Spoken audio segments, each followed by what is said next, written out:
అంటే నేను అనేది అధ్యక్ష, ఈ రుణమాఫీ అనేది ఒక సిద్దిపేట ఆదిలాబాద్ కాదు అధ్యక్ష, రాష్ట్రంలో ఏ నియోజకవర్గంలో చూసినా అదే పరిస్థితి అధ్యక్ష. నాకు రుణమాఫీ కాలేదు సారు, మేమేం పాపం చేసినాం సారు అని ఇలా అనేక మంది రైతులు ఎక్కడికి పోయినా కన్నీరు మున్నీరు అవుతా ఉన్నారు అధ్యక్ష. ఈ మధ్య నేను కరీంనగర్ జిల్లా చొప్పదండి నియోజకవర్గంలోని గోపాలరావుపల్లి అనే గ్రామానికి వెళ్ళాను అధ్యక్ష.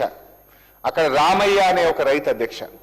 రామయ్య అనే రైతు నాకు ఇంకా రుణమాఫీ కాలేదు, నాకు 2,65,000 అప్పు ఉంటే ముఖ్యమంత్రి గారి మాటలు విని ఆ పైన ఉన్న అప్పు కట్టడానికి నా భార్య పేరు మీద మహిళా సంఘంలో అప్పు తెచ్చి మీద పైసలు కట్టే 2 లక్షల రుణమాఫీ కాలేదు, ఆ అప్పు మిగిలింది, కొత్త అప్పు అయిందని పాపం రామయ్య గారు అన్నారు అధ్యక్ష.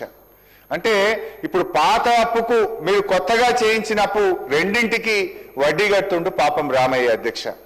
ఈ సర్కారు పరిస్థితి ఎట్లుందంటే శనగలు బుక్కి చేతులు కట్టుకున్నట్టు రుణమాఫీ కథ ముగిసింది పోండి అంటున్నారు అధ్యక్ష.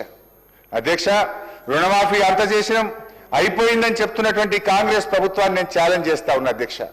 ముఖ్యమంత్రి గారి నియోజకవర్గం కొడంగల్కి వెళ్దామా, గౌరవనీయులు బట్టి గారి నియోజకవర్గంలోని మధురకు వెళ్దామా, లేదు మా నియోజకవర్గానికి వస్తారా అధ్యక్ష? మీరు చెప్పిన గ్రామానికి మీరు చెప్పిన సమయానికి పోదాం అధ్యక్ష.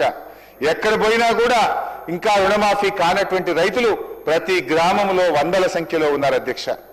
మీరు దబాయించవచ్చు, నా నోరు మూయించవచ్చు అధ్యక్ష, కానీ దగాబడ్డ రైతుల కన్నీళ్లకు మాత్రం మీరు సమాధానం చెప్పక తప్పదు అధ్యక్ష.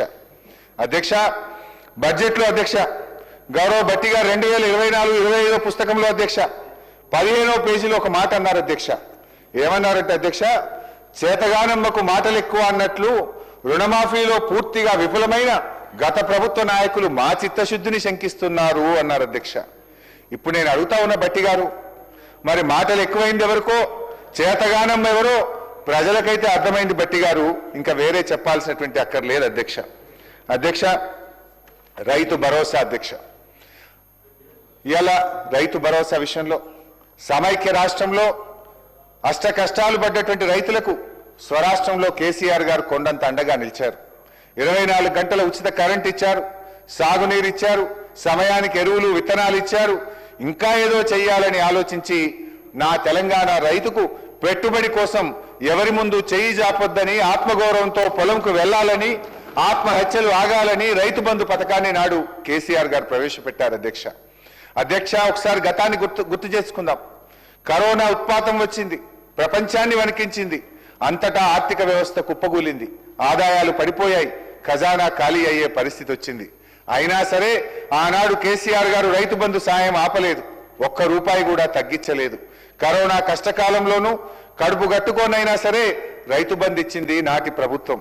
మొత్తం 11 విడతల్లో 72,000 కోట్లు క్రమం తప్పకుండా రైతుల ఖాతాల్లో జమ చేసిన అరుదైన రికార్డు మా బీఆర్ఎస్ ప్రభుత్వాన్ని.